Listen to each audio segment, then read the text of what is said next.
Hot అంశాలపై debate news బెంచ్కి స్వాగతం. ఓ పక్కన కాగ్, రెండో పక్కన బడ్జెట్.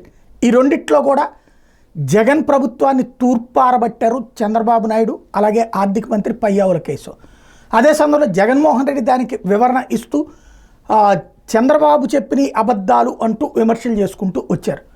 అయితే పత్రికల పరంగా చూస్తే సాక్షినేమో జగన్ చెప్పింది రైట్ అంటుంది, ఈనాడు జ్యోతినేమో చంద్రబాబు చెప్పింది రైట్ అంటుంది. నిజమేంటో చెప్పేటటువంటి తటస్థ మీడియా ప్రస్తుతం పత్రికా రంగంలో లేదు. టీవీ ఛానళ్ళు కూడా అటో ఇటో నిలబడిపోయినటువంటి సందర్భం. అసలు వాస్తవాలేంటి, అప్పు ఎంత, అలాగే వడ్డీ ఎంత, బాబు టైంలో అప్పు ఎంత, అంతకుముందు అప్పు ఎంత, ఇలాంటి లెక్కలన్నీ మాట్లాడేటటువంటి పరిస్థితులలో ప్రస్తుతం మీడియా లేదు. అలాగే తటస్థులు ఒకనాడైతే మేధావులుగా జయప్రకాష్ నారాయణ గారు లాంటి వాళ్ళు ముందుకొచ్చి ఏది వాస్తవం అనేది ఎక్స్ప్లెయిన్ చేసేవాళ్ళు. ఇప్పుడు అట్లాంటిది పరిస్థితులు కూడా లేవు. ఎవరికి వాళ్ళు ఎవరి ప్రపంచంలో వాళ్ళు ఉన్నటువంటి స్థితిలో ఒక ప్రయత్నం, ప్రజాస్వామ్యంలో వాస్తవాలు తెలుసుకునేటటువంటి స్వేచ్ఛ హక్కు ప్రతి ఒక్కరికి ఉంటుంది. అలా తెలుసుకోవాలనుకునే వాళ్ళకి తెలియజెప్పేటటువంటి ప్రయత్నం అందులో భాగంగానే ఇవాళ ప్రస్తుతం మనతో పాటు లైవ్లో సిద్ధంగా ఉన్నారు కృష్ణరాజు గారు, సీనియర్ జర్నలిస్ట్, రాజకీయ విశ్లేషకులు. నమస్తే అండి కృష్ణరాజు గారు. సాయి గారు నమస్తే. ఇవాళ బడ్జెట్కి సంబంధించి చెప్తున్నటువంటి లెక్కలలో ఏదైతే 2,90,000 కోట్ల రూపాయల వరకు బడ్జెట్ ప్రవేశపెట్టడం జరిగింది. ఇక్కడ నాకు అర్థం కానటువంటి ఒక విషయం ఏంటంటే, ఇప్పటికీ 2 ఓట్ ఆన్ అకౌంట్ బడ్జెట్లు ప్రవేశపెట్టారు. అది ఆర్డినెన్స్ కింద ఇచ్చారు. అదో 1,50,000 ఆ రేంజ్లో ఉంది. ఇప్పుడు 2,90,00,000 అంటే ఈ మొత్తం కలిపి లెక్కేయాలా, ఈ 2,90,00,000 ఈ ఏడాది బడ్జెట్ అంతటి కింద లెక్కేయాలా? సాయి గారు, మీకు అలాగే జేఎస్ టీవీ వీక్షకులందరికీ కూడా శుభ సాయంత్రం అండి. గతంలో ప్రవేశపెట్టిన ఓటాన్ అకౌంట్ కూడా పరిగణలోకి తీసుకుంటూ 2024-25 సంవత్సరానికి ప్రతిపాదించిన బడ్జెట్ అంచనాలు మాత్రమేనండి ఇవి. అయితే ఇవి కూడా మళ్ళీ అతి త్వరలోనే, అంటే వచ్చే ఏడాది ఏప్రిల్ నాటికి యాక్చువల్లీ ఈ బడ్జెట్ అయిపోతుంది. ఈ బడ్జెట్ అంచనాన్ని కూడా పూర్తి చేయాలి, మళ్ళీ కొత్త బడ్జెట్ ప్రవేశపెట్టాలి మామూలుగా అయితే. కానీ ఈ ఎన్నికలకు సంబంధించి ఎర్లీగా రావటం, లేకపోతే ఆలస్యంగా జరగటం, లేదా ప్రభుత్వాలు పడిపోవటం, ఇటువంటి కారణాల వల్ల ఓటాన్ అకౌంట్ బడ్జెట్లను ప్రవేశపెట్టవలసి వచ్చింది. ఓటాన్ అకౌంట్స్ అంటే తాత్కాలికంగా ప్రభుత్వానికి సంబంధించి వ్యయాలు చేయటానికి అనుమతులు తీసుకునేందుకు మాత్రమే అది ఉపయోగపడుతుంది. అదే ఇప్పుడు మాత్రం ప్రవేశపెట్టిన పూర్తి స్థాయి బడ్జెట్ అని చెప్పి అంటున్నారు. అయితే ఈ పూర్తి స్థాయి బడ్జెట్ కు సంబంధించి దాదాపు 2.94 లక్షల కోట్ల రూపాయల బడ్జెట్ ను ఆంధ్రప్రదేశ్ ప్రభుత్వం ప్రవేశపెట్టింది అసెంబ్లీలో. అయితే నిజానికి బడ్జెట్ అంటే ప్రజల ఆశలు ఆశయాలకు సంబంధించి, ప్రజా సంక్షేమానికి సంబంధించి, రాష్ట్ర ప్రగతికి సంబంధించి అంచనాలను వేసే ఒక ప్రామాణిక పత్రం లాంటిది. ఇది ఒక ప్రామిసరీ నోట్ లాంటిదండి. మేము ఇట్లా చేస్తామని చెప్పి వాళ్ళు హామీ ఇస్తున్నారు. అయితే ఈ బడ్జెట్ లో వాళ్ళు సాధారణంగా ఆదాయం కన్నా కూడా వ్యయాలు ఎక్కువగా చూపిస్తూ ఉంటారు. ఆ వ్యయాలను ఎలా భర్తీ చేస్తారో ఎప్పుడు ఎవరికి చెప్పరు. ఫర్ ఎగ్జాంపుల్ సాయి గారు, మీకు 2024-25 బడ్జెట్ లో మేము మొత్తం 2.94 లక్షల కోట్లు వ్యయం చేస్తాము అని చెప్పారు. అయితే వచ్చే బడ్జెట్ అంటే 2025-26 బడ్జెట్ కి ముందు సాధారణంగా వీళ్ళు ఏం చేయాలంటే, గత బడ్జెట్ లో మేము ఇంత ఖర్చు చేస్తామని చెప్పి అన్నాం, ఇంత రెవెన్యూ వస్తుందని చెప్పి ఎక్స్పెక్ట్ చేసాం, కానీ ఇంత రాలేదు, ఇంత చేయలేదు, ఇంత వచ్చిందని చెప్పి చెప్పరంటే మనకి. అది చెప్పకపోగా యాజ్ ప్లీజ్ గా, అంటే ఏ శాఖకు ఇప్పుడు ఈ బడ్జెట్ ఏం చెప్తారంటే, ప్రెజెంట్ బడ్జెట్ లో ఏ శాఖకు ఎంతెంత కేటాయిస్తాం, ఏ మార్గం నుంచి మన రెవెన్యూ వస్తుంది, ఇవన్నీ చెప్పిన వాళ్ళు వచ్చే బడ్జెట్ కి ముందు, 1 నెల ముందు, ఈ 11 నెలల్లో మేము అనుకున్నది ఇంత సాధించాము, ఇంత ఖర్చు చేశాము అని చెప్పరు. అంటే ఇక్కడ ఏమవుతుందంటే, ఈ ప్రభుత్వాలు చేసే గోల్మాల్ ఏమిటో ప్రజలను అయోమయానికి గురించి ప్రజలను డార్క్ లో పెట్టే ఒక ప్రయత్నమే. ఏ సంవత్సరానికి ఆ సంవత్సరం బడ్జెట్ ప్రతిపాదనలు చెబుతారు తప్ప ఈ బడ్జెట్ లో ఈ నిర్దిష్టంగా ఎంత ఖర్చు చేశామని చెప్పి చెప్పటం లేదండి. దానికి కూడా సంబంధించి ఒక బడ్జెట్ నివేదికను ప్రతి పార్లమెంటు ప్రతి అసెంబ్లీలో కూడా ప్రవేశపెట్టవలసి ఉంటుంది. కానీ అటువంటి సమగ్రమైన ఈ వ్యయాలు సంబంధించి, అలాగే అంచనాలకు, ఈ టార్గెట్లకు సంబంధించి, లేదా ఫలితాలకు సంబంధించి నివేదికలు ప్రజల ముందు అసెంబ్లీ ద్వారానో పార్లమెంట్ ద్వారానో ఉంచడం లేదు. అంటే వీరు ప్రజలను మభ్యపెట్టడానికి ఈ బడ్జెట్ ను ఒక సాకుగా వాడుకుంటున్నారు. వాగ్దానాన్ని భంగం చేస్తున్నారు. అంటే వాగ్దాన భంగాలకు బడ్జెట్ ద్వారా కూడా పాల్పడుతున్నారు. సాయి గారు, ఇక్కడ బడ్జెట్కి సంబంధించి అప్పుల మీదన అతిపెద్దదైనటువంటి సందేహం. చంద్రబాబు గారేమో మళ్ళీ నిన్న కూడా 9.5 లక్షల కోట్ల అప్పు, ఎవరికైనా తెలియకపోతే రండి నేను ఎక్స్ప్లెయిన్ చేస్తానని చెప్పారు. జగన్మోహన్ రెడ్డి ఏమో 7,24,000 కోట్ల అప్పు, అసలు ఇదివరకు 14.5 లక్షల కోట్లు అన్నారు, ఇప్పుడు 7,20,000 కోట్లే బడ్జెట్ కాగితాల్లో చూపించారు. దాన్ని బట్టినే అసలు నిజం అర్థమవుతుంది కదా అంటున్నారు.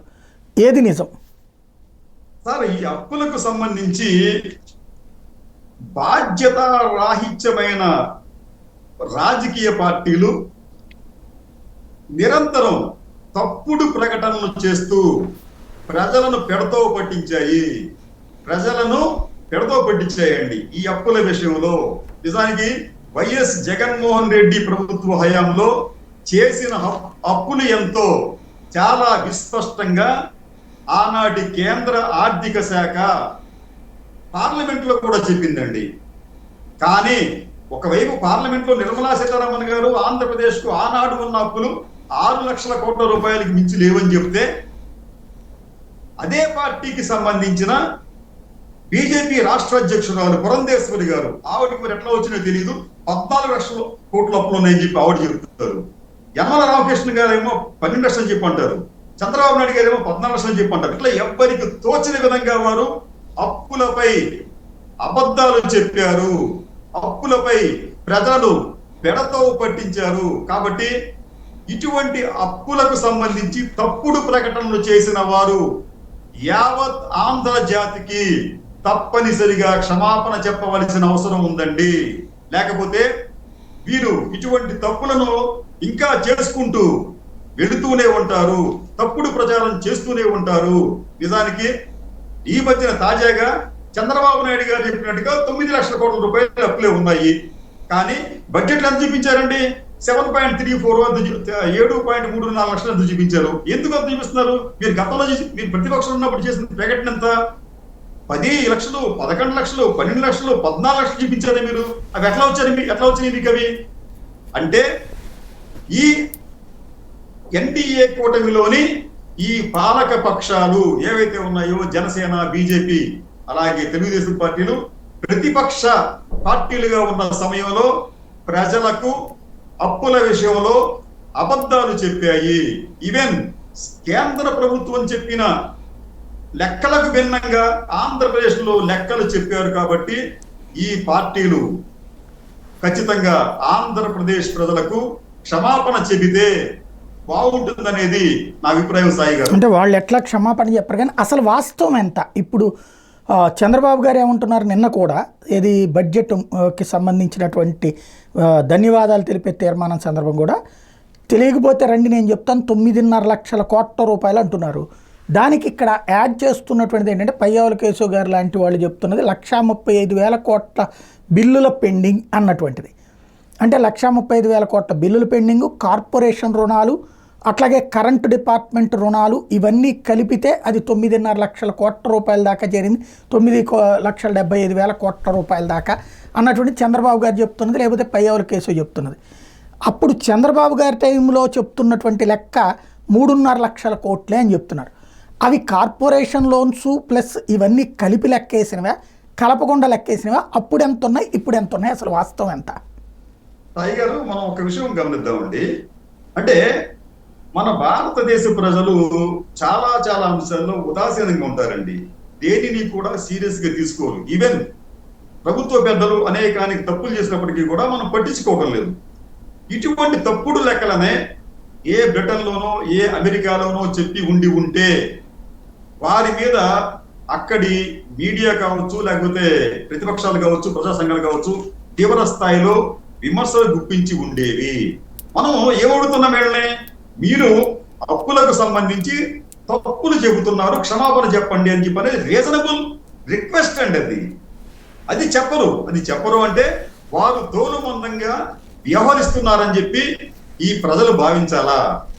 రెండోది, ఈ అప్పులకు సంబంధించి ఈ 9 లక్షల కోట్లు ఎలా వచ్చింది, 9.7 లక్షలతో చెప్పనుకున్నాం, ఇది ఎలా వచ్చిందనే దానికి ఎక్కడ వారు చెప్పండి. గతంలో ఈ వైసీపీ చెప్పిన దానికి ఇప్పటికీ కూడా పెద్దగా తేడా లేదు. కార్పొరేషన్ అప్పులు కావచ్చు, అలాగే ప్రైవేట్ ప్రభుత్వ రంగ కంపెనీలు కావచ్చు, లేదా సహకార రంగం కావచ్చు, వారు చేసే అప్పులు దానికి కూడా రాష్ట్ర ప్రభుత్వమే బాధ్యత వహించాలి. దాంట్లో ఎటువంటి సందేహం లేదు. ఈ తాజాగా కాగ్ కూడా ఏం చెప్పిందంటే, ఇటువంటి అప్పులు మనం చెప్పాను కదా, ఇట్లాగే మీకు సంబంధించి ఈ కంపెనీలకు సంబంధించి, అలాగే కార్పొరేషన్ సంబంధించి, సహకార సంఘాలకు సంబంధించి, దానికి సంబంధించి ఇవన్నీ కూడా ఏమంటారంటే బడ్జెట్ ఏతర నాన్ బడ్జెటరీ లోన్స్ అని చెప్పి అంటారండి. నాన్ బడ్జెటరీ లోన్స్ సంబంధించి కూడా కాగ్ ఒక ప్రకటన చేసింది. అదేమిటంటే, ఇటువంటి లోన్లు ఆంధ్రప్రదేశ్ లో 32,903 కోట్ల రూపాయలు చేశారు అని మాత్రమే చెప్పిందండి. కాగ్ ఎవరండి? కేంద్ర ప్రభుత్వానికి సంబంధించిన సంస్థ. అది కేంద్రంతో పాటు రాష్ట్రాలకు సంబంధించిన ఆర్థిక లావాదేవీలన్నింటినీ కూడా తనిఖీ చేస్తుంది, ఆడిట్ చేస్తుంది, నివేదికలు ఇస్తుంది. వారి నివేదిక ప్రకారం, నిన్న కాక మొన్న వచ్చిన నివేదిక ప్రకారం, ఈ బడ్జెటేతర రుణాలు అంటే ప్రభుత్వ రంగ సంస్థలు కావచ్చు, కార్పొరేషన్లు కావచ్చు, లేకపోతే సహకార సంస్థలు కావచ్చు, లేకపోతే ఆర్టీసీ లాంటి సంస్థలు కావచ్చు, కంపెనీలు కావచ్చు, ఏవైనా కానివ్వండి, వారు చేసిన బడ్జెట్ అనేది 32,903 కోట్ల రూపాయలు మాత్రమే. మరి దేన్ని నమ్మాలన్నా మనం? చంద్రబాబు నాయుడు గారు చెప్పింది నమ్మాలా? కాగ్ చెప్పింది నమ్మాలా? అలాగే నిర్మలా సీతారామన్ గారు చెప్పింది నమ్మాలా? పురంధేశ్వరి గారు చెప్పింది నమ్మాలా? కాబట్టి ఏంటంటే, వీళ్ళు ఈ అంకెలకు సంబంధించి ప్రజలు ఏమి చేసినా ఏమి పట్టించుకోరు, వారికి నిజంగా అర్థం కూడా కాదు, అంతేనే చెప్పేద్దాం అని చెప్పి నోటికి వచ్చినట్లుగా గణాంకాలు చెబుతున్నట్లుగా కనిపిస్తోంది సాయి గారు. దీనికి సంబంధించి ఇంకో విషయం చెప్తాను సార్ మీకు. గతంలో అంటే 2014 నుంచి 19 వరకు అధికారంలో ఉన్న చంద్రబాబు నాయుడు గారి ప్రభుత్వం ఇటువంటి బడ్జెటేతర రుణాలు దాదాపు 1,00,000 కోట్ల రూపాయలు చేసిందండి. మరి దాని గురించి ఎందుకు మాట్లాడరు? ఇంకో విషయం, 2014-19 మధ్యన ఈ ఆనాటి చంద్రబాబు నాయుడు గారి ప్రభుత్వం దాదాపు 1,50,000 కోట్ల రూపాయలు అనుమతులు లేకుండా ఖర్చు చేసింది. మరి ఇది ఎంతవరకు తెలుసండి? ఈ దీంట్లో ఆ తర్వాత వాళ్ళు కేవలం 50,000 కోట్ల రూపాయలకు మాత్రమే ఈ అనుమతులు చూపించారు. వారు దిగిపోయిన తర్వాత కూడా ఆ 1,00,000 కోట్ల రూపాయలకు లెక్కలు చూపించలేదు. ఇది ఉదాసీనత అంటే, ఇది నిర్లక్ష్యం అంటే. ఈ ప్రభుత్వం, ఆ తర్వాత వచ్చిన ప్రభుత్వం కూడా వారిని ఏమీ చేయలేకపోయింది. ఇది కూడా, దీనిని కూడా, ఇప్పుడు నేను చెప్పిన అంశాన్ని కూడా CAG controller and auditor general తప్పు పట్టింది. ఎంత స్పష్టంగా మీకు కేంద్ర లెక్కల గణాంకాలు ఉన్నాయి, అలాగే వైసీపీ ప్రభుత్వ హయాంలో చెబుతున్న గణాంకాలు ఉన్నాయి. అవన్నీ కాదని చెప్పి, మేము ప్రతిపక్షం కాబట్టి మేము ఏదైనా మాట్లాడతాము, మేము ఎటువంటి అబద్ధమైనా చెప్తాము, మాకు ఎటువంటి నష్టము కలగదు, శిక్షలు ఉండవు, కాబట్టి మీ ఇష్టం వచ్చినట్టు మాడతామని చెప్పే విధానంలో ఈ రాజకీయ పార్టీలు దేశంలోనూ ముఖ్యంగా ఆంధ్రప్రదేశ్లోనూ తయారయ్యాయి సాయి గారు. అంటే ఈ controller and auditor general CAG నివేదిక కూడా జగన్ ప్రభుత్వాన్ని తూర్పారబట్టింది, తీవ్రమైన విమర్శలు చేసింది, పాలనా వ్యవస్థ విఫలమైందని, ఆర్థిక పరిస్థితి విఫలమైంది, ఇంత దారుణమైన పరిస్థితి భారతదేశంలో ఇంకెక్కడా లేదు అని వ్యాఖ్యానించింది అన్నటువంటిది పత్రికలో వచ్చిన వార్తలు. ఏది వాస్తవం? సార్, ఇప్పుడు కాగ్ అనేది అడ్మినిస్ట్రేషన్ కి సంబంధించిన వ్యవహారాల్లో వారు ఎప్పుడూ తలదూర్చరండి. వారు కేవలం ఆర్థిక పరమైన అంశాలను మాత్రమే చూస్తారు. ఆర్థికంగా ఎక్కడైనా దుబారా జరిగిందా, ఆర్థికంగా ఎక్కడైనా వైలేషన్ జరిగినాయా అని చూడటమే వారి కర్తవ్యం. అంతే తప్ప ఆంధ్రప్రదేశ్ లో రాజ్యాంగం వైఫల్యం చెందింది, పరిపాలన అటకెక్కింది, ఇటువంటి కామెంట్స్ వారు చెయ్యరండి. ఇంకో విషయం ఏంటంటే, ఈ కాగుకు సంబంధించి మరొక చిన్న విషయం ఏంటంటే, వాళ్ళు తాజాగా ఇచ్చిన నివేదికలో వాళ్ళు ఏం చెప్పారంటే, దీనికి సంబంధించి మనకి FRMB అని ఉందండి, fiscal responsibility and budgetary management. ఈ ఈ ఈ ఎఫ్ఆర్ఎంబి గైడ్ లైన్స్ కు నిబంధనలకు అనుగుణంగానే మనం లోన్స్ తీసుకోవాలి అనేది దీని ఒక ఉద్దేశం అనమాట. అయితే వాళ్ళు ఏం చెప్పారంటే ఈ 2023 అంటే జగన్మోహన్ రెడ్డి ప్రభుత్వం అధికారం నుంచి దిగిపోయే సంవత్సరం 2023, ఆ సంవత్సరానికి ఈ ఆంధ్రప్రదేశ్ ప్రభుత్వానికి అంటే జగన్మోహన్ రెడ్డి ప్రభుత్వానికి ఎంత పరిమితి ఉంది అప్పులు తీసుకోవడానికి అంటే 68,400 అండి. 68,400 కోట్ల రూపాయల వరకు అప్పు చేయొచ్చు ఎఫ్ఆర్ఎంబి పరిధి ప్రకారం. అయితే ఆంధ్రప్రదేశ్ ప్రభుత్వం అంటే జగన్మోహన్ రెడ్డి ప్రభుత్వం ఆనాడు 68,414 కోట్ల రూపాయలు అప్పు చేసింది. అంటే ఎఫ్ఆర్ఎంబి నిబంధనలకు కొద్దిగా ఎక్కువగా చేసింది. దానిని ఈ కాగ్ నివేదికలో ఎక్కడా కూడా తప్పు పట్టలేదండి. వాళ్ళు ఏం చెప్పారంటే ఎఫ్ఆర్ఎంబి నిబంధనల దగ్గర ఇంచుమించు వారికి దానికి అనుగుణంగానే ఆంధ్రప్రదేశ్ ప్రభుత్వం అప్పులు చేసింది అని మాత్రమే కాగ్ పేర్కొంది తప్ప మీరు ఇష్టాల రీతిలో మీరు అప్పులు చేసేశారు అని చెప్పి ఎక్కడా కాగ్ చెప్పలేదండి. ఇంకో విషయం ఏంటంటే అసలు ఆంధ్రప్రదేశే కాదండి, భారతదేశంలో ఏ రాష్ట్రం కూడా నిబంధనలను పరిమితులకు ఉల్లంఘించి రుణాలు చేయడానికి కూడా ఆస్కారం లేదు. ఇంకొక ఆసక్తికరమైన విషయం అంటే ఈ రోజున భారతదేశానికి అప్పులు, ఆంధ్రప్రదేశ్ అప్పులు అంటే భారతదేశంలో ఎన్డీఏ ప్రభుత్వం కాబట్టి, ఏపీలో ఉంది ఎన్డీఏ ప్రభుత్వం కాబట్టి ఒక విషయం చెప్తాను సార్ మీకు. ఎన్డీఏ ప్రభుత్వం గత దాదాపు 11 సంవత్సరాలుగా వారు అధికారంలో ఉన్నారు. స్థూల జాతీయోత్పత్తిలో అప్పుల శాతం అంటే నిష్పత్తి చూస్తే మనం దాదాపు 58% అప్పులు ఉన్నాయండి ఎన్డీఏ ప్రభుత్వం ప్రస్తుతం దేశానికి. అంటే అప్పుల వాటా ఎంత ఉందంటే టోటల్ జీడిపిలో 58% అండి. అదే ఆంధ్రప్రదేశ్కి వచ్చేటప్పటికి నిన్న వంటి వరకు జగన్మోహన్ రెడ్డి అధికారంలో ఉన్నాడు, అప్పటికి వచ్చేటప్పటికి అది 35 నుంచి 38% మాత్రమే ఉంది. కాబట్టి ఎవరిది సమర్థవంతమైన పాలన? జగన్మోహన్ రెడ్డిదే, కేంద్రంలో ఉన్న మోడీ గారి ప్రభుత్వందా? ఇదే విషయాన్ని మనం చెప్పడం కాదండి, కాగ్ చెప్పింది.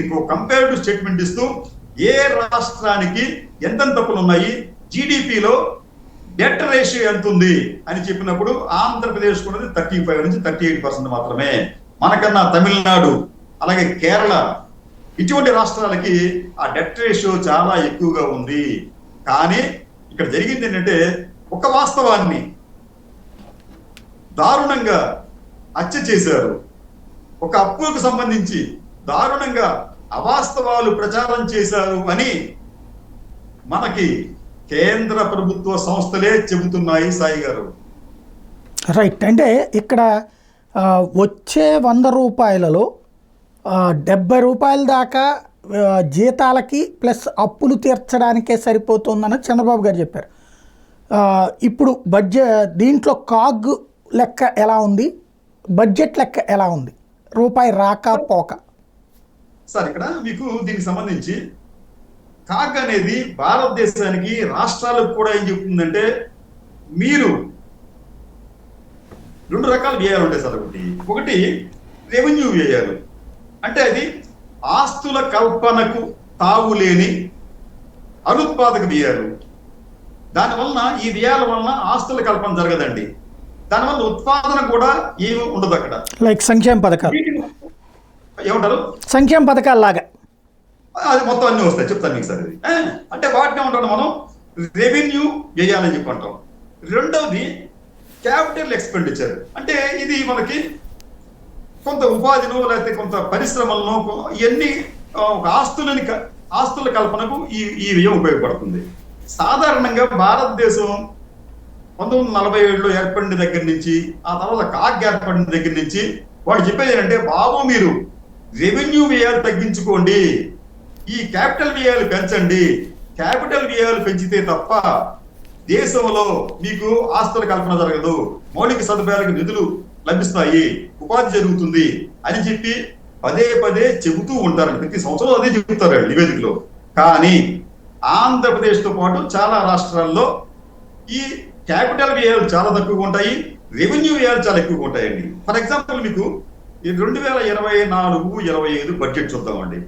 ఈ బడ్జెట్ లో రెవెన్యూ వ్యయాలకు సంబంధించి దాదాపు 2.35 లక్షల కోట్ల రూపాయలు చూపించారండి.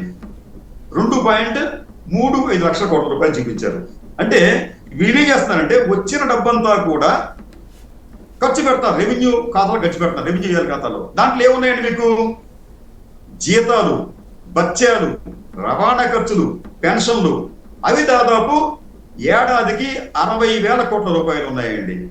ఏడాదికి 60,000 కోట్ల రూపాయలు. ఇది కాకుండా ఇప్పటికే చేసిన అప్పులకి అసలు ప్లస్ వడ్డీలు తీర్చడానికి 50,000 కోట్ల రూపాయలు ఖర్చు పెట్టాలండి. మూడోది ముఖ్యమైనదండి, సంక్షేమ పథకాలు. ముప్పటిగా అనేక సంక్షేమ పథకాలను ప్రభుత్వాలు ప్రకటిస్తున్నాయి.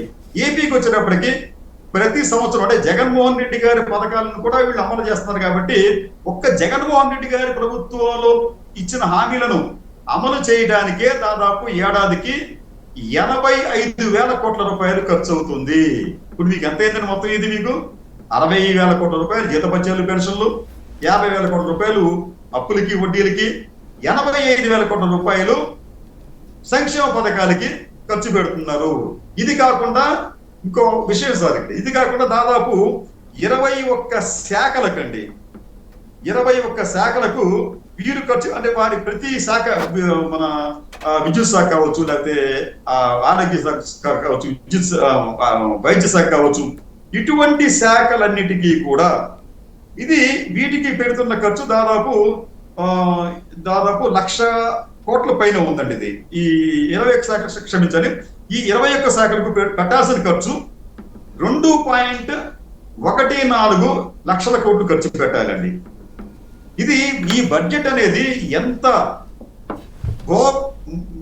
బోగస్ చెప్పడానికి మీకు చిన్న ఉదాహరణ సార్. మీకు అది మీరు మొత్తం ఈ బడ్జెట్ అనేది 2.94 లక్షల కోట్ల రూపాయలు అయితే మీరు ఇప్పుడు ఖర్చును చూపిస్తున్నారండి. ఇక్కడ మీకు ఖర్చు ఎంత వస్తుంది? మీకు జీతభత్యాలకి 60,000 కోట్ల రూపాయలు, అప్పులు తీర్చడానికి వడ్డీలకి 50,000 కోట్ల రూపాయలు, సంక్షేమ పథకాలకి 80,000 కోట్ల రూపాయలు, అలాగే 21 శాఖలకు మీరు కేటాయించాల్సిన అమౌంట్ 2.14 లక్షల కోట్ల రూపాయలు. దీన్ని బట్టి మనకి ఏమర్థం అవుతుందండి? అసలు ఏమన్నా పొంతనుందా? అసలు ఈ బడ్జెట్ కి, ఈ కేటాయింపులకి ఏమైనా పొంతనుందా? కాబట్టి వాళ్ళు ఏం చేస్తారంటే, వీళ్ళు ఇప్పుడు మిగతా ఖర్చులేమి వాళ్ళు దాన్ని అవాయిడ్ చేయలేరు. కాబట్టి సంక్షేమ పథకాలకు ఇవ్వాల్సిన డబ్బులన్నీ కూడా కట్ చేసేస్తున్నారు. ఫలితంగా పేద ప్రజలకు అన్యాయం జరిగే ప్రమాదం ఉంటుంది. ఇంకో విషయం ఏంటంటే, మనం పని చేద్దాం సార్, ఈ చెప్పిన లెక్కల్లో మనం సంక్షేమ పథకాలు జగన్మోహన్ రెడ్డి గారి సమయంలో పెట్టిన సంక్షేమ పథకాలు 85 కోట్ల రూపాయలు పక్కన పెడదాం మనం. అది కాకుండా మనం ఈ బడ్జెట్ ఒకసారి పరిశీలిస్తే ఇంకో విషయం మనకేం తెలుస్తుందంటే, ఆయన పయ్యావుల కేశవ్ గారు ఏం చెప్పారంటే, ఈ బడ్జెట్ లో మనం ఈ బడ్జెట్ ని మనం దాన్ని మనం సరిచేయాలి, లెక్కలు సరిచేయాలి అంటే మనం 93,000 కోట్ల రూపాయలు రుణాలు చేయాలంటాడు ఆయన. 93,000 కోట్ల రూపాయలు అఫీషియల్ గా చేయాలని చెప్పి అంటాడు ఆయన. కానీ అది కూడా తప్పేనండి. ఆయన ఈ బడ్జెట్ లెక్కలను సరి చేయాలి అంటే, సమాన ఖర్చుల్ని అలాగే వ్యయాల్ని సమానం చేయాలి అంటే ఆయన దాదాపు 1,35,000 కోట్ల రూపాయలకు పైగా అప్పులు చేయవలసి వస్తుంది. లేకపోతే మీకు ఆ బడ్జెట్ అనేది బ్యాలెన్స్ కాదు. ఇన్ని లోపాలు ఇంత స్పష్టంగా, ఇంత గ్లేరింగ్ గా మనకి ఈ గణాంకాలు అవాస్తవాలు చెబుతూ ఉంటుంటే, మీ వాస్తవాలు చెప్తాం, మేము చేస్తాం, మా అంచనాలు సరైనవి అని చెప్పి చెప్పడం అంటే ప్రజలను దారుణంగా వంచి మోసగించడమే అవుతుంది. సాయి గారు, రైట్. సూపర్ 6 పథకాలలో ప్రధానమైనటువంటిది ప్రతి మహిళకి 1,500 రూపాయలు. ఇప్పుడు దాదాపుగా 11,000 కోట్ల రూపాయల వరకు బీసీ కార్పొరేషన్ అని, బీసీ శాఖకి, ఓబీసీ శాఖకి, ఎస్సీ ఎస్టీ శాఖలకు కేటాయించారు. కాబట్టి వాటి ద్వారా త్వరలో ప్రతి మహిళకి 1,500 రూపాయల పథకాలు రాబోతున్నాయి అన్నటువంటిది ఒక ప్రజల్లో ప్రచారం జరుగుతుంది. ఎంతవరకు వాస్తవం సార్? ఇప్పుడున్న బడ్జెట్ కేటాయింపులు, ఇప్పుడున్న బడ్జెట్ వాల్యూమ్, నిజానికి ఏంటంటే వీళ్ళు ఇవన్నీ ఇంప్లిమెంట్ చేయాలి అంటే దాదాపు 3.5 లక్షల కోట్ల రూపాయలు వ్యయం చేయాలండి. కానీ అసలు ఈ బడ్జెట్ ప్రతిపాదనలే మీకు 2.94 లక్షల కోట్ల రూపాయలు. మిగతాదంతా ఎక్కడి నుంచి చేస్తారండి వీళ్ళు? ఇది కాకుండా ఇప్పుడు అదనంగా సంక్షేమ పథకాలు, ఇది జగన్మోహన్ రెడ్డి ఇచ్చిన సంక్షేమ పథకాలు కొనసాగిస్తూనే, ఎందుకంటే జగన్మోహన్ రెడ్డి ఇచ్చిన సంక్షేమ పథకాల్లో దీన్ని రద్దు చేయలేదండి వాడు. దానికి సంబంధించి కొద్దిగా యాడ్ ఆన్ చేసుకుంటూ వెళ్ళారు. ఫర్ ఎగ్జాంపుల్ 3,000 రూపాయలు పెన్షన్ నుంచి 4,000 చేశారు.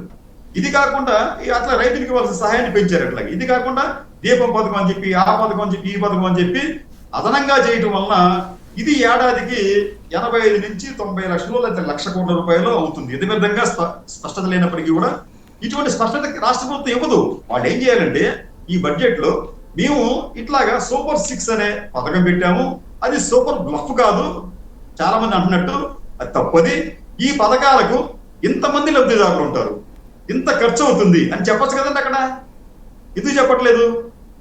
ఇక్కడ ఇటువంటి ఈ సూపర్ 6 పథకాలను అమలు చేయడానికి నిధులు ఏమాత్రం సరిపోవు. కాబట్టి ఏంటంటే వీరు కంటి తిడుపుగా కొంతమందికి ఏదో కొన్ని పథకాలు ఇచ్చి మేము ఇచ్చామని చెప్పి చెప్పుకునే ప్రయత్నం చేస్తారు. ఎందుకంటే ఆంధ్రప్రదేశ్ ఆర్థిక పరిస్థితిని చూసి చంద్రబాబు నాయుడు లాంటి అత్యంత సీనియర్, దేశంలోనే one of the most senior leader ఆయనే భయానికి గురయ్యాడు. మరి ఎట్లా సాధ్యమవుతుంది? అటువంటి వ్యక్తి కూడా ఈ రాష్ట్రంలో ఆర్థిక పరిస్థితి బాగాలేదని చెప్పిన వ్యక్తి మరి సూపర్ 6 ఎట్లా అమలు చేస్తాడంటే ఆయన? కాబట్టి ఎన్నికలు గడిచిపోయాయి. అదే మనకి కన్యాశుల్కంలో ఒక మాట ఉందండి, లబ్ధవదానులు ఎవరు అగ్నిహోత్రాలు అంటాడు ఆయన, తాంబూలాలు ఇచ్చాం తనుగు సావండి, అలాగే బడ్జెట్ హామీలు ఇచ్చేసాం, మీ ఇష్టం, ఇంకా మీరేమైనా అనుకోండి, మా సంబంధం లేదు, లేకపోతే ఎన్నికల వాగ్దానాలు ఇచ్చేసాం, ఎన్నికలు గెలిచాం, ఇంకా మీ ఇష్టం ఏవైతే అనుకోండి అని చెప్పే రీతిగా వీరు వ్యవహరిస్తున్నారేమో అనిపిస్తోంది. ప్రజలంటే చులకన భావం, ప్రజలంటే ఆ సమయంలో మనం ఏం చెప్పినా వింటారు, మనం వాళ్ళని ఇన్ఫ్లుయెన్స్ చేయొచ్చు, మనం లబ్ధిని తాత్కాలికమైన ఓట్ల ద్వారా తాత్కాలికమైన లబ్ధి పొంది అధికారంలోకి రావచ్చు అనే భావన చాలా రాజకీయ పార్టీల్లో ప్రబలిపోయి ఉంది. ఇది అత్యంత ప్రమాదకరమైన ధోరణి. సాయి గారు రైట్. అంటే ఇక్కడ ఒక కన్ఫ్యూజన్ అలా ఏంటంటే సూపర్ 6 పథకాలు ఒకటి రైతు బంధు, అదే రైతులకు సంబంధించి 20,000 ఇస్తామన్నారు, మహిళలకు ఒక్కొక్కరికి 1,500 ఇస్తామన్నారు, నిరుద్యోగ భృతి 3,000 ఇస్తామన్నారు, అట్లాగే తల్లికి వందనం ఒక్కొక్కరికి 15,000 రూపాయలు, ఎంతమంది పిల్లలు ఉంటే అంతమందికి అని చెప్పారు, ఉచిత బస్సు ఇస్తానన్నారు. వీటిట్లలో ఏది ఈ ఏడాది అమలయ్యే అవకాశం ఉంది? మంచి, మనం ఖచ్చితంగా ఆలోచించాల్సిన అంశం సార్. అది మనం అనుకుందాం సార్, మనం ఈ బడ్జెట్ అనేది వచ్చే ఏప్రిల్ దాకా అనుకుందాం, కొన్ని ఒక 6 నెలల బడ్జెట్ అని చెప్పి అనుకుందాం సార్. మనం ఈ 6 నెలలు కూడా మన బడ్జెట్ లో కేటాయించాలి ఈ పథకాలకి. ఎందుకంటే ఈ పథకాల్లో ఒక్క దీపం పథకం తప్ప మిగతా అన్ని కూడా ప్రతి నెల ఇవ్వవలసిందే, లేకపోతే కొన్ని తల్లి దీవెనలు లాంటిది ఏడాదికి ఒకసారి ఇవ్వవలసిందే. కానీ అర్ధ సంవత్సరానికి ఎంత అవుతుందో మరి దీంట్లో లెక్కలు చెప్పాలి కదా. మీకు ఫర్ ఎగ్జాంపుల్ మీకు నిరుద్యోగ భృతి అని చెప్పి అంటారండి. దాదాపు ఆంధ్రప్రదేశ్ లో వైసీపీ లెక్కల ప్రకారం 80 నుంచి 90 లక్షల మంది ఉంటారు.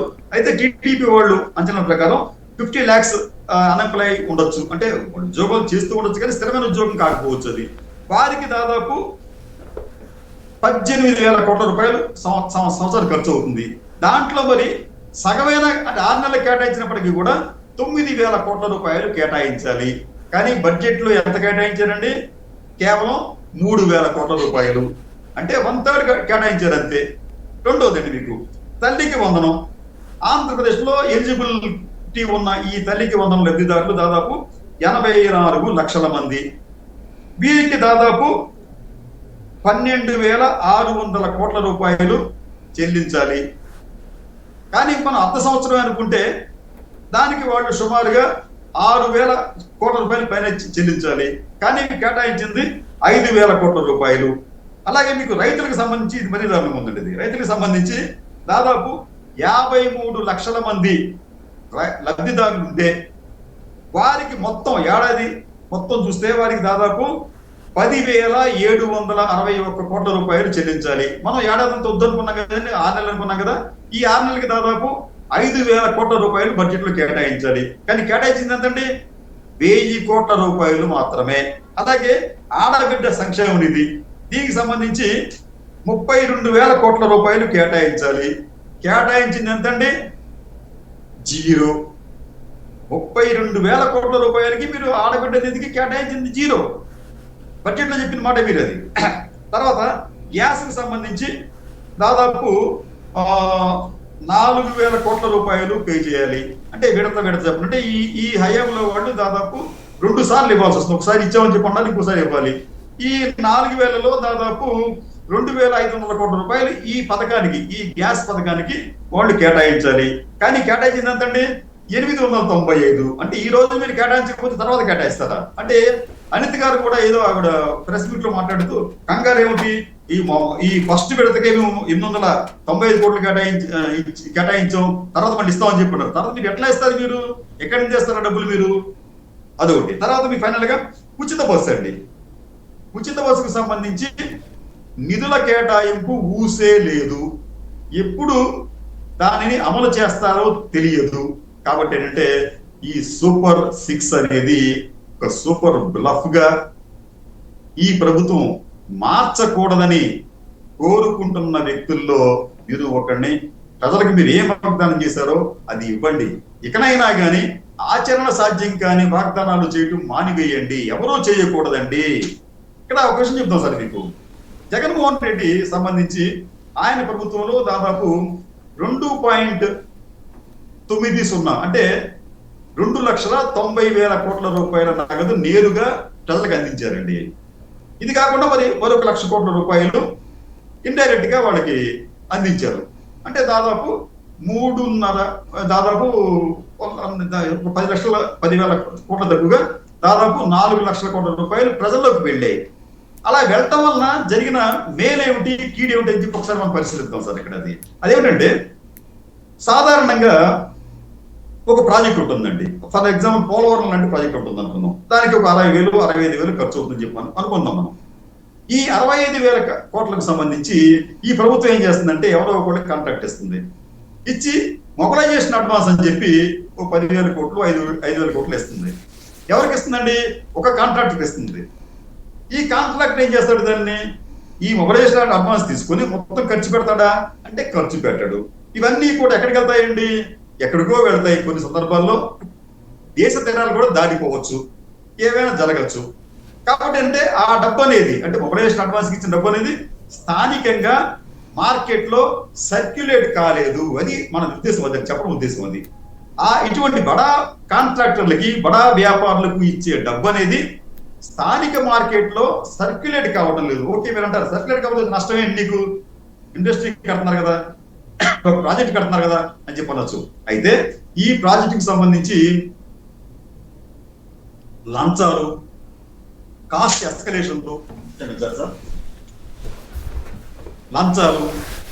ఎస్కలేషన్లు, అలా డిలేస్, ఇవన్నీ ఉంటే చివరికి ఏం జరుగుతుందో మనది తెలిసిందే. కానీ జగన్మోహన్ రెడ్డి చేసిన ఒక అద్భుతమైన ప్రయోగం ఏంటంటే ఆ అమౌంట్స్ తీసుకొచ్చి ప్రజలకు నేరుగా అందించడం వలన ఈ లబ్ధిదారులంతా ఎవరండి? స్థానికంగా ఉన్న నిరుపేద మధ్య తరగతి వారే. వారికి ఒక కుటుంబానికి ఒక సంవత్సరానికి 80,000, 90,000, లక్ష వస్తే వారు దాన్ని స్విస్ బ్యాంకులో దాచుకోరండి. ఆ డబ్బును తీసుకెళ్లి ఫారిన్ పంపించారు. వారు ఆ డబ్బునంతా కూడా స్థానికంగా కళాశాలలకు, లేకపోతే పాఠశాలలకు, లేకపోతే స్థానికంగా వ్యాపార సంస్థలకు, అంటే వ్యాపారం అంటే కొనుక్కోవడానికి, నిత్యావసర వస్తువులు కొనుక్కోవడానికి, లేకపోతే ఒక ఎలక్ట్రానిక్ వాషింగ్ మిషన్లు కావచ్చు, అది ఇంకోటి కావచ్చు. ఇవన్నీ కూడా ఇట్లా స్థానికంగానే కొనడానికి ఆ డబ్బంతా ఎంతండి? దాదాపు 4 లక్షల కోట్ల రూపాయలు అనేది స్థానికంగానే ఖర్చు పెట్టారు. ఈ స్థానికంగా ఖర్చు పెట్టడం వచ్చిన లాభం ఏంటంటే, ఒకసారి దీన్ని కూడా మనం అధ్యయనం చేయాలి సార్. ఇది మీకు ఏదైనా కానీ ఒక అమౌంట్ ప్రభుత్వం నుంచి బయటకు వస్తే, అంటే మనం గత ఆర్బీఐ నుంచి కూడా అనుకోవచ్చు, కానీ ఇక్కడ మన ప్రభుత్వం దగ్గరికి వచ్చేసింది కాబట్టి, అంటే కేంద్ర ప్రభుత్వ సంస్థల నుంచి, ఆర్బీఐ నుంచో లేదా ఇంకో బ్యాంక్ నుంచో ప్రభుత్వానికి వచ్చేసింది. ఆ ప్రభుత్వం నుంచి వచ్చిన సొమ్ము ఈ లబ్ధిదారులకు చేరినప్పుడు ఆర్బీఐ లెక్కల ప్రకారం ఏంటంటే సగటున ఏడాదికి ఆ అమౌంట్ అనేది 20 సార్లు చేతులు మారుతుందంటండి. సగటున తక్కువగా, కొన్ని ఎక్కువ ఉండొచ్చు, కొన్ని తక్కువగా ఉండొచ్చు. అంటే ఫర్ ఎగ్జాంపుల్ ఈ ప్రభుత్వం 1 కోటి రూపాయలు ఈ సమాజంలోకి ఇచ్చింది, పేదలకు ఇచ్చిందంటే ఈ 1 కోటి రూపాయలను తీసుకున్న ఈ పేదలు ఏడాది కాలంలో 20 సార్లు చేతులు మారుస్తారంటండి సగటున. అంటే నేను ఈ ₹1 100 మందికి ఇస్తే 100 మంది రకరకాల వస్తువులు కొంటారు, కొంతకాలం అవుతుంది. ఆ తర్వాత వ్యాపారులు ఏం చేస్తారండి, ముడి సరుకులకు ఇస్తారు, ఆ వ్యాపారులు ట్యాక్సులు కడతారు, ఆ వ్యాపారులు ఇంకోటి చేస్తారు, ఆ తర్వాత ఇండస్ట్రీస్ కొంత అమౌంట్ ఇండస్ట్రీకి వెళ్తుంది, ఆ ఇండస్ట్రీ ఏం చేస్తుందండి, వాళ్ళు మళ్ళీ ముడి సరుకులు కొంటారు, వాళ్ళు జీతాలు ఇస్తారు, కరెంటు బిల్లు కడతారు. ఇలాగనమాట ఈ క్యాస్కేడింగ్ ఎఫెక్ట్ లో దాదాపు 20 సార్లు చేతులు మారటం వలన ప్రతిసారి కూడా అంటే ఈ ₹1 ఇక్కడ నుంచి ఇంకో చోటకి వెళ్ళి అక్కడి నుంచి ఇంకో చోటకి వెళ్ళిన ప్రతిసారి కూడా పన్నులు ఆంధ్రప్రదేశ్ ప్రభుత్వానికి లభిస్తాయండి. ఇది మన ముఖ్యమైన విషయం. అక్కడది ఎంత పన్నులు లభిస్తాయంటే జిఎస్టీ అనేది 20 ఉండొచ్చు, 18% ఉండొచ్చు, ఎంతైనా కానివ్వండి, ఎంత మనకు అంతా కూడా అక్కర్లేదండి. 5% 5% ఇంట్రెస్ట్ అనేది 5% ట్యాక్స్ అనేది ఈ ప్రభుత్వానికి దక్కిన అంటే ప్రతి ట్రాన్సాక్షన్ లో ₹1 5% ఈ ట్యాక్స్ లభిస్తే అదే మీకు లక్షల్లో వస్తుంది. మీకు అది ఈ రకంగా ఏమైందంటే మీకు జగన్మోహన్ రెడ్డి హయాంలో ఆంధ్రప్రదేశ్ లో ట్యాక్స్ రెవెన్యూ పెరిగిందండి. వేరే చంద్రబాబు నాయుడు గారి ఈ 5 నెలల పాలనలో ట్యాక్స్ రెవెన్యూ అనేది మైనస్ లోకి వెళ్ళింది. 2% మైనస్ లో ఉంది ఇప్పుడు. అంటే గత ఏడాది 6 నెలల్లో వచ్చిన ఆదాయంతో పోలిస్తే చంద్రబాబు నాయుడు గారి అంటే ఎన్నికల దగ్గర నుంచి ఇప్పటిదాకా చూస్తే ఈ 6 నెలల్లో ఆంధ్రప్రదేశ్ ప్రభుత్వానికి వచ్చిన ఆదాయం తగ్గింది. ఎంత తగ్గింది? -2%. చెప్పండి సార్, ఇది ఏమవుతుందంటే అల్టిమేట్ గా ట్యాక్స్ మీద ఎఫెక్ట్ పడుతుంది, ప్రభుత్వానికి రెవెన్యూస్ తగ్గిపోతాయి. ఇప్పుడు మనం చెప్పారు అక్కడ మా రెవెన్యూస్ ఈ సంవత్సరం దాదాపు ₹2 లక్షల కోట్ల వరకు ఉంటుంది చెప్పాడు ఆయన పయ్యవల కేశవ్ గారు. అన్ని రకాల రెవెన్యూస్ అంటే ట్యాక్స్లు కావచ్చు, లేకపోతే కేంద్ర ప్రభుత్వం నుంచి ఇచ్చే సహాయం కావచ్చు, గ్రాంట్లు కావచ్చు, ఏవైనా కానివ్వండి 2 lakh crores వస్తాయని చెప్పి పయ్యవల కేశవ్ గారు చెప్పారు. సరే, ఇప్పుడు మరి అంత వచ్చే అవకాశం ఉందా? కనిపించడం లేదు. బడ్జెట్ అంచనాలన్నీ కూడా తారుమారవుతాయి. అయితే బడ్జెట్ అంచనాలు తారుమారైతే ఈ ప్రభుత్వానికి వచ్చే నష్టం ఏంటి చెప్పండి? వారి జీతభత్యాలు, వారికి సంబంధించిన కాంట్రాక్టులు ఇవన్నీ కూడా కొనసాగుతూనే ఉంటాయి. అల్టిమేట్ గా ఎవరు పూర్ పీపుల్ బాగా ఎఫెక్ట్ అయ్యే ప్రమాదం ఉంటుంది. ఆంధ్రప్రదేశ్ లో ఈ అప్పులు అనేవి మరింత పెరిగే ప్రమాదం ఉంటుంది. కింద చెప్పినట్టు ఈ ఏడాది ₹93 కోట్ల 24-25లో 93,000 కోట్ల అప్పులు చేయాల్సి చెప్పారంటే తప్పది.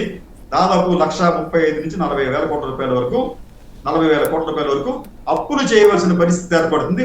ఇది ప్రాథమిక అంచనా అండి. అది ఇంకా పెరిగిన ఆశ్చర్యపోనక్కర్లేదు. అయితే అప్పులు ఇచ్చేవాడు ఉండాలి కదా, ఉండరు. కాబట్టి వీళ్ళు ఏం చేస్తారంటే వివిధ పథకాలకు కేటాయించిన దాంట్లో కోతలు విధిస్తారు.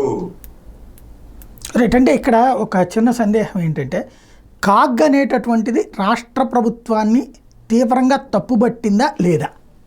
ఏది జగన్ ప్రభుత్వాన్ని? సార్, కాగ్ ఎప్పుడు కూడా తీవ్రంగా తప్పుబట్టే కాదండి. అక్కడ వాళ్ళు లోపాలు ఉంటే ఎత్తి చూపిస్తారు. అక్కడ ఆ లోపాలు ఎక్కువ ఉన్నాయని చెప్పిందా లేదా జగన్ హయాం? అదే సార్, మీరు ఒకసారి ఇదే కాగ్ రిపోర్టులు మనతో పాటు అన్ని రాష్ట్రాలకు ఇచ్చుంటుంది కదండి, కేంద్రానికి ఇచ్చుంటుంది కదండి. కాగ్ అన్ని రాష్ట్రాలలో కూడా జరుగుతున్న ఆర్థిక పరమైన లోపాలను, అవకతవకలను ఎత్తి చూపిస్తుంది. ఇది కేవలం మన ఒక్క ఏపీకే పరిమితం కాదు. కానీ ఇక్కడ మీడియా, ఇది ఎటువంటి మీడియా అండి? మనకున్న మీడియా ఇదో మాయదారి మీడియా. ఈ మీడియా ఏం చేస్తుందంటే ఏమీ లేకపోయినా ఏదో ఒకటి క్రియేట్ చేస్తుంది. క్రియేట్ చేసి ప్రతిదాన్ని కూడా భూతత్వంలో చూపించి ప్రచారం చేస్తుంది. పక్కనే ఉన్న తెలంగాణకు సంబంధించి కాకి కామెంట్లు చేయలేదా? చూడమని చెప్పండి. తెలంగాణలో కాకి చేసిన కామెంట్లు మరి ఎవరు కూడా ఎందుకు ప్రస్తావించట్లేదు? అంటే ఇక్కడ ప్రతిదీ కూడా భూతత్వంలో చూపించడం, అవాస్తవాలను ప్రచారం చేయడం జరుగుతోంది. గతంలో మీకు ఇదే మనం ఈ పయ్యావుల కేశవ్ గారు ప్రవేశపెట్టిన బడ్జెట్ లాంటిదే గతంలో చంద్రబాబు నాయుడు గారు హయాంలో ప్రవేశపెడితే అప్పుడేం చెప్పారండి? అంకెల గారడి, అది ఇంకొకటి జనాల్ని మాయ చేసి మసుకు జగన్మోహన్ రెడ్డి బడ్జెట్, జగన్ రెడ్డి సంబంధించి అప్పుడు చేసిన కామెంట్లు అనమాట. ఇప్పుడు చేస్తేనేమో అద్భుతమైన బడ్జెట్, ప్రగతికి సోపానాలు, లేదా ఇంకొకటి ఇప్పుడు హెడ్డింగ్లు అక్కడ. కాబట్టి ఏంటంటే మనం ఈ ప్రభుత్వాలు ఇంటెన్షన్స్ అనేవి కూడా నిజాయితీగా లేవు. వీరికి అనుబంధంగా ఉన్న మీడియా ఉద్దేశాలు కూడా నిజాయితీగా కనిపించడం లేదు. ఇటువంటి ఆ, ఒక ఏకపక్షంగా వారు వ్యవహరించడం ఒకటి, ఉన్నది లేనట్టుగా లేనిది ఉన్నట్టుగా భ్రమింప చేయటం అనేది కూడా ఈ పత్రిక విలువలకు విరుద్ధమైన అంశాలే సాయి గారు. అయితే ఇక్కడ ఫైనల్గా ఒకటి సోషల్ మీడియా ఇష్యూ అనేటటువంటిది బాగా పెద్ద ఎత్తున నడుస్తుంది, భారీ ఎత్తున అరెస్టులు జరుగుతున్నాయి. గతంలో వచ్చేటప్పటికి 41A నోటీస్ ఇచ్చి వదిలిపెట్టమని చెప్పేసి, అంటే 41A నోటీస్ ఇచ్చి విచారించండి కానీ అరెస్టులు చేయొద్దు అంటూ మ్యాజిస్ట్రేట్లకు కూడా ఆదేశాలు ఇవ్వబడింది ఆ రోజుల్లో. ఇప్పుడు సోషల్ మీడియాకి సంబంధించినటువంటి పోస్టుల మీద ఎందుకు మిమ్మల్ని అరెస్ట్ చేయకూడదు అన్నటువంటి ప్రశ్న వస్తుంది. ఈ రెండింటిని ఎలా చూడాలి సార్? ఇప్పుడు ఆంధ్రప్రదేశ్లో ఒక ఈ ప్రభుత్వం అంటే చంద్రబాబు నాయుడు గారి నేతృత్వంలో DNA ప్రభుత్వం దేశంలో ఎక్కడా లేని విధంగా, అంటే ఈవెన్ కేంద్రంలో కూడా లేని విధంగా సోషల్ మీడియాలో వస్తున్న పోస్టుల మీద, అటువంటి పోస్టులను చేస్తున్న వారి మీద వారు ఏం చేస్తున్నారంటే భారతీయ న్యాయ సంహితలోని 111వ సెక్షన్ ని పెడుతున్నారు. 41 గిటివన్ అంటే పర్వాలేదు, మనం తర్వాత అటెండ్ అవ్వచ్చు, తర్వాత బెయిల్ తెచ్చుకోవచ్చు. కానీ ఈ సెక్షన్ పెట్టడం వల్ల బెయిల్ రావటం లేదండి. ఈ సెక్షన్ పెట్టడం వల్ల 10 సంవత్సరాల నుంచి యావజ్జీవ కారాగార శిక్ష విధించవచ్చు. ఇది ప్రమాదకరమైన ధోరణిగా కనిపిస్తోంది. ఈ భారతీయ న్యాయ సంహిత 111 అనేది ఎవరి మీద పెడతారంటే వ్యవస్థీకృత నేరాలకు పాల్పడే వారి మీద ఈ సెక్షన్ పెడతారండి. దానిని తీసుకొచ్చి ఆంధ్రప్రదేశ్ లో ఈ సోషల్ మీడియాలో వ్యక్తిత్వ హననాలకు పాల్పడుతున్న వారి మీద పెడుతున్నారు. అయితే ఈ సెక్షన్ లో BNS 111 ఎక్కడా కూడా ఈ సోషల్ మీడియా అనే మాట ఎక్కడా లేదండి. కానీ దీనిని దానికి అన్వయిస్తూ ఇటువంటి కేసులు పెట్టడం అనేది దేశంలో ఎక్కడా జరగటం లేదు. అయితే ఈ కేసులు పెట్టే క్రమంలో మరొక ఆసక్తికరమైన విషయం ఏంటంటే, నిజానికి ఈ రోజున భారతదేశంలో చూస్తే ఒక ఇండియన్ ఆర్మీకి మనం ఎట్లా అనుకుంటాము, అటువంటి ఆర్మీయే ఒకటి క్రియేట్ అయిందండి. దాని పేరు ఏమిటంటే ట్రోల్ ఆర్మీ. వాడు ఏం చేస్తారంటే, మన ఇండియన్ ఆర్మీ ఏం చేస్తుందంటే మనల్ని కాపాడుతుంది, దేశాన్ని కాపాడుతుంది. కానీ ఈ ట్రోల్ ఆర్మీలో ఉన్న సభ్యులు చాలా నిర్దాక్షిణ్యంగా వ్యక్తిత్వ హననాలకు పాల్పడుతున్నారండి. వీరు చేస్తున్న ఈ హంతక చర్యల్ని మనం ఆపకపోతే, గ్రహించకపోతే ఎవరూ కూడా సుఖంగా, సంతోషంగా, గౌరవప్రదంగా జీవించలేరు. రాజ్యాంగం మనకి ఒక హక్కునిచ్చింది, గౌరవప్రదంగా జీవించే హక్కును కూడా ఇచ్చింది. దానిని వీళ్ళు పూర్తిగా కాలరాస్తున్నారు. ఎవరంటే వాళ్ళు ట్రోల్ ఆర్మీ.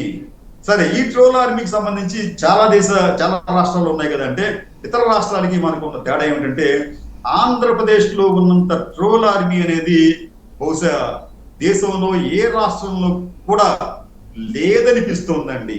ఎందుకంటే ఈ రోజున ఎన్నికల్లో గెలవడానికి, అలాగే ప్రత్యర్థుల వ్యక్తిత్వాన్ని హననం చేయడానికి ఇటువంటి ట్రోల్ ఆర్మీలను అన్ని పార్టీలు, ప్రధానంగా మీకు జనసేన, బీజేపీ, టీడీపీ, వైసీపీ, ఈ పార్టీలన్నీ ఏర్పాటు చేసుకున్నాయండి. ఈ ట్రోల్ ఆర్మీకి సంబంధించి ది సౌత్ పత్రిక, ది ఇండియన్ ది సౌత్ అనే పత్రిక కథనం ప్రకారం ఒక టీడీపీయే దాదాపు 150,000 మంది ఇటువంటి వ్యక్తులను రిక్రూట్ చేసుకుంది. అలాగే దాదాపు 10,000 పేజీలు మన ఫేస్బుక్ లో 10,000 పేజీలు క్రియేట్ చేసింది. అలాగే ఇతర పార్టీలు కూడా ఇలాగా కొన్ని వేల మందిని కాదని లక్షల మందిని గ్రామ స్థాయి వరకు కూడా వారు రిక్రూట్ చేసుకున్నారు. వారి పొద్దున్న లేస్తే వారి పని ఏమిటంటే ఇతరులు చేసే ప్రకటనల్ని పరిశీలించకుండానే ముందు ఎవరైనా ఒక వ్యక్తి ఒక పోస్ట్ పెడితే ఇమీడియట్ గా అతన్ని భయంకరంగా తిడుతూ, అతని వ్యక్తిత్వాన్ని హననం చేస్తూ పుంకాను పుంకాలుగా పోస్టులు గుప్పిస్తున్నారు. ఇక్కడ మనలాంటి అబ్జెక్షన్ ఏంటంటే, ఓకే వైసీపీ తప్పు చేస్తే తప్పు అని చెప్పండి, అదే విధంగా టీడీపీ, జనసేన, బీజేపీ తప్పు చేస్తే అది కూడా తప్పని చెప్పాలి. వీరి మీద కూడా కేసులు నమోదు చేయాలి. మరి చేస్తున్నారా అంటే చేయడం లేదు, అది తప్పు, అది బ్లండర్. వీరి మీద కూడా చేయండి మీరు. సరే వీరి మీద మీరు ఎందుకు చేయాలి, అసలు వాడు అటువంటి కామెంట్స్ పెడుతున్నారా అని చెప్పి కూడా కొంతమంది మేధావులు మనం ప్రశ్నించవచ్చు. మీకు ఒక 3 ఉదాహరణలు చెప్తాను సార్, 3 ఎగ్జాంపుల్ చెప్తాను మీకు నేను. అదేంటంటే ఈ మధ్యన ఒక బహుశా నవంబర్ 7th ఎత్తునో విజయసాయి రెడ్డి గారు ఉదయం పూట 9 గంటలకి ఒక సాధారణ ఎక్స్ లో ఒక కామెంట్ పెట్టాడు. అది సాధారణ కామెంట్, ఎవరిని కించపరచలేదు, ఈ ప్రభుత్వాన్ని లోపాలని చూపిస్తూ పెట్టాడు ఆయన.